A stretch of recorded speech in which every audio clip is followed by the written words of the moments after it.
Imagine reaching a level of fame where, like, your physical appearance is so powerful that it literally gets spun off into its own corporation. Right, like it's a totally separate thing from your actual career. Exactly. You aren't acting anymore. You aren't, memorizing lines or building a character.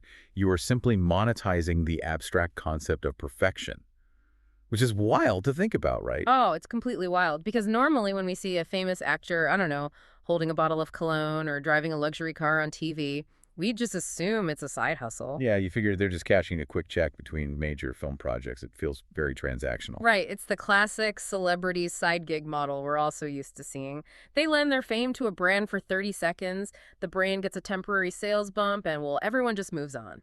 But then you step into the world of the South Korean entertainment industry, and suddenly that 30-second commercial is way more than a quick payday. It's actually a highly orchestrated, deeply significant career milestone. It really is. So today, we've put together a custom-tailored deep dive, specifically for you, the listener, diving into a phenomenon that completely flips our understanding of celebrity endorsements. I'm so excited for this one. Me too. Yeah. We're looking at the fascinating career pivot of South Korean actor LeeMinHo, and specifically, his transition into the hyper-lucrative world of beauty modeling. And, our mission today is to figure out how achieving this peak visual influence operates in these intensely competitive entertainment markets. Right. Because what the source material reveals is that becoming a beauty model at this level isn't a distraction from his acting, it's an entirely different summit to conquer. Exactly. And our roadmap for this deep dive is this incredibly passionate behind-the-scenes blog post. It's written by a creator and devoted fan who goes by minozDee. It's such a fantastic piece of source material. It really is, because it gives us both the glossy high-level industry strategy and the intense ground-level fandom reaction all in one place. So, okay, let's unpack this. Let's do it. We have this actor, globally known for his leading roles in massive dramas, right? And he's stepping onto a set to shoot a skincare and beauty campaign. What's the foundational strategy we're actually looking at here? Well, the foundational premise, and I mean, we really have to shift our Western perspective to grasp this, is that this shift represents LeeMinHo maximizing his, quote, potential for good looks. Potential for good looks. I love that phrasing. Right. According to minozDee, he's utilizing his physical perfection as a standalone, immensely powerful brand force. The blog post frames this not as a departure from his day job, but as a critical evolution. So it's like leveling up. Exactly. The market basically dictates that once an actor's visual appeal reaches a certain critical mass, it almost has to be monetized and presented entirely independently of their acting roles. Okay, I want to try an analogy to ground this for you listening, because monetizing visual appeal sounds a little bit like corporate speak. Go for it. Imagine a massive tech company that builds smartphones. And for years, their phones are wildly successful, primarily because they've developed this incredible, universally praised camera technology inside the device. Right. People are buying the phone almost exclusively for the camera. Exactly.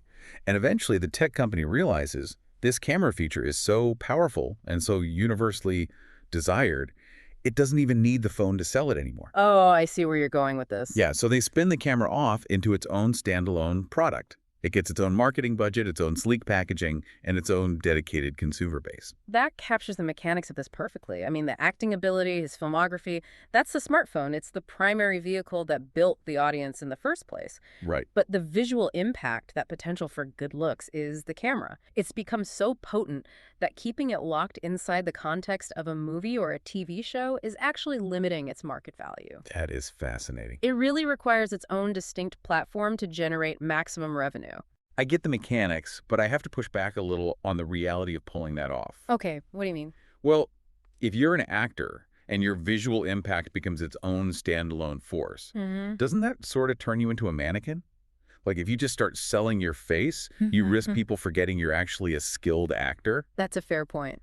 It just seems like a massive gamble to lean so heavily into just being physically perfect. It is a massive gamble if it's handled poorly.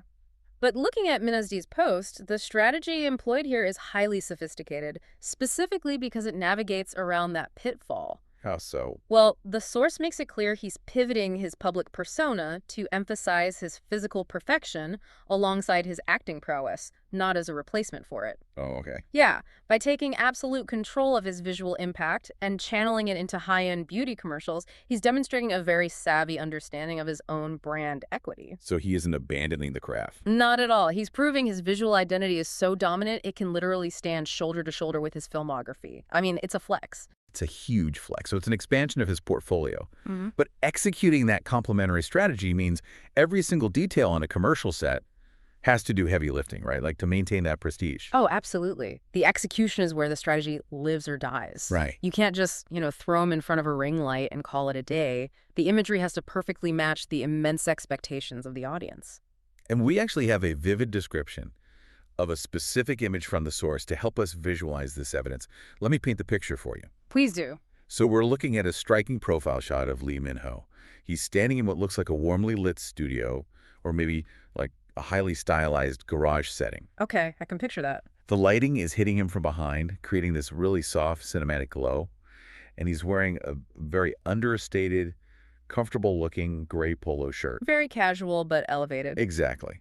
He's got his arms crossed over his chest, looking thoughtfully off camera. And in the bottom corner, you can clearly see the distinct logo of his management agency, MYM Entertainment. Stamping this not just as an ad, but as an official piece of his career portfolio. Yes, but what's really fascinating to me is the foreground. Right in front of him, slightly out of focus, is the spoked wheel of a bicycle. Right, and that bicycle wheel isn't just some random prop a set designer found in a storage closet. No. No, it's a very deliberate choice that connects directly back to the text. minozDee highlights LeeMinHo's real-life passion for cycling. The blog even asks the readers, Minho's passion for cycling. Everyone knows Minoz, right? Which is such a smart move. They're integrating this element of his authentic personal life into a highly stylized beauty shoot. Yeah, the production is creating what the source calls concentrated moments.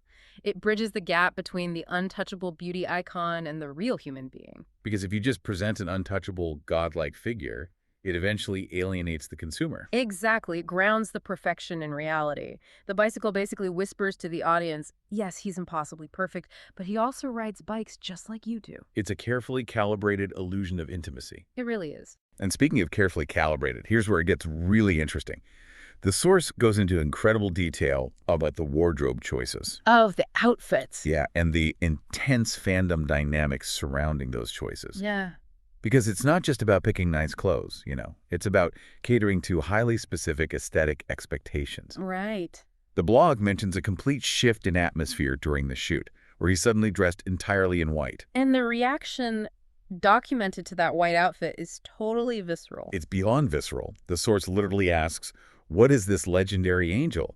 It creates this ethereal, almost otherworldly vibe. Yeah, an angel. But the production doesn't just rest on that success. They immediately pivot. The source specifically notes that they prepared the very next outfit right away because they were, quote, afraid that the Black Minyo faction would be disappointed. So they deliver an all-black minnow look immediately following the white legendary angel look. Wait a minute. How does a massive production team even know a Black Minyo faction exists? Are they just guessing? Oh, they absolutely aren't guessing. This raises an important question about how modern celebrity campaigns operate under the hood. Okay, I'm listening. In the South Korean entertainment ecosystem, the digital feedback loop between the fandom and the management agencies is incredibly tight. Like, how tight are we talking? We're talking about dedicated fan cafes, real-time social media sentiment analysis, and community managers who monitor exactly what subsets of fans are demanding. So they have actionable data showing that a significant vocal percentage of his audience prefers his aesthetic in dark clothing. Precisely. They know exactly who is watching. That is wild. Right. Modern celebrity campaigns are no longer just broadcasting a single unified image to a monolithic audience.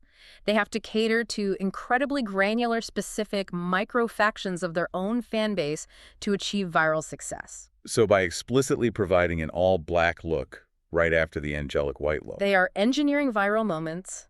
They're ensuring that every single sector of the fandom feels seen, catered to, and ultimately highly motivated to share the content.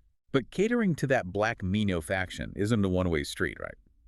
The production team feeds the fans an aesthetic, And in return, the fans generate a very specific type of marketing language that essentially does the brand's job for them. That is spot on. Which means we need to look at how the audience actually consumes and talks about this content.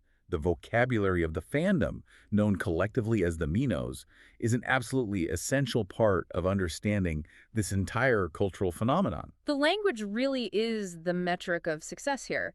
You can't measure a visual influence campaign purely in day one product sales. You can't. No, you have to measure it in the intensity of the audience's digital reaction because that intensity dictates the longevity of the campaign. And the reaction in the source is delightfully intense.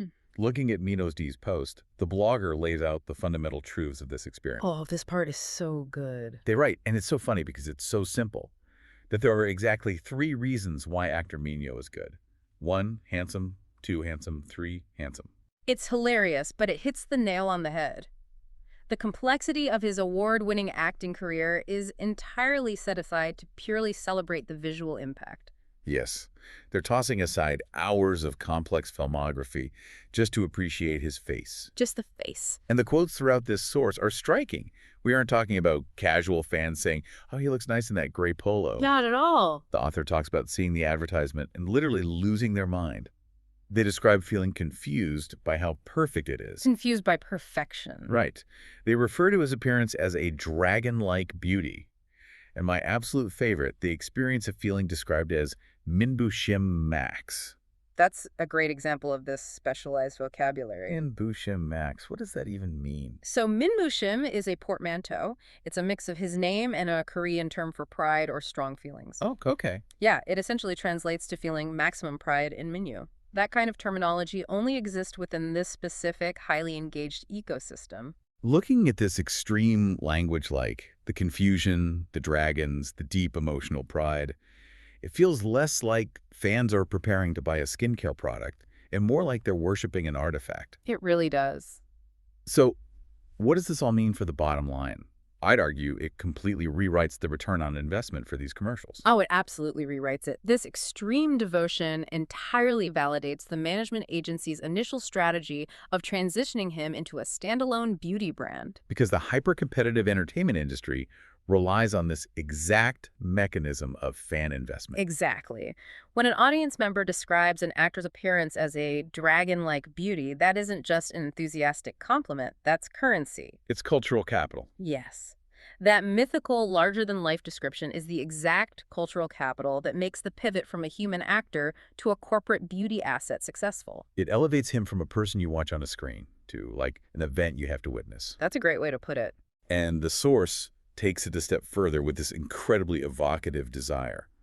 The blogger writes, I want to freeze-dry this beauty as it is. Freeze-dry it. They literally want to preserve it forever. What's fascinating here is how that specific phrase, the desire to freeze-dry his beauty, gets to the very heart of the entertainment industry's relationship with youth. Oh, that's deep. Tell me more.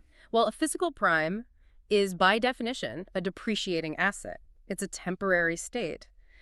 The fan's desire to freeze-dry him perfectly mirrors the industry's desire to do the exact same thing. So they're essentially treating human youth as a fleeting commodity. Right. And this campaign is a way to lock in the highest possible valuation right now. Exactly. If we connect this to the bigger picture, it's like the industry is using these high-end commercials as cultural amber. Cultural amber, wow. They're trapping the actor at the absolute peak of their physical prime so they can keep selling that specific perfect moment for years. Because they know it won't last forever. Right.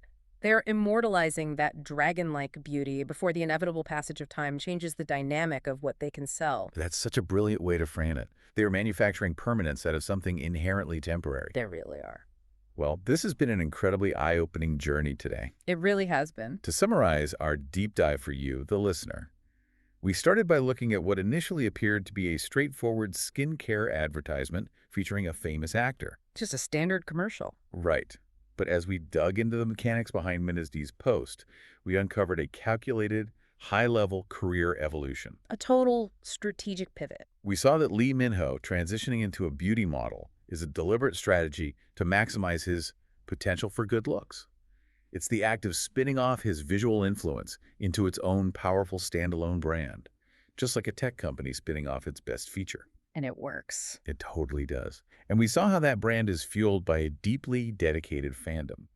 A fandom that literally forces production teams to cater to hyper-specific microfactions. Like the all-black wardrobe group. Yes, and they generate mythical vocabulary like minozDee to lock in his status. And for you listening, understanding this hidden machinery completely changes how you should view celebrity culture. It completely reframes it. The next time you see a major actor fronting a high-end beauty campaign, you won't just see a side hustle. You'll be able to read the underlying code. You'll see the strategy. Exactly. You'll recognize that campaign as a strategic pinnacle of industry influence, a sign that the star has reached a critical mass where their sheer physical presence is just as valuable and requires just as much strategic management as their actual craft. It's a totally different lens to view entertainment through. But before we wrap up this deep dive, I want to leave you with one final thought to mull over on your own. Oh, I love these. We've spent this time exploring how achieving this dragon-like beauty and dominating the beauty modeling space represents the absolute peak of an actor's visual market influence. It's the highest summit of that specific mountain. But if that's true, what is the next frontier? When a star has successfully freeze-dried their physical prime in cultural amber and monetized that perfection to its absolute limit, how do they and their brand eventually evolve into their next act? That is the big question. As they inevitably age, how do you unfreeze the image and transition a star into the next decades of their career without breaking the illusion they've spent years building?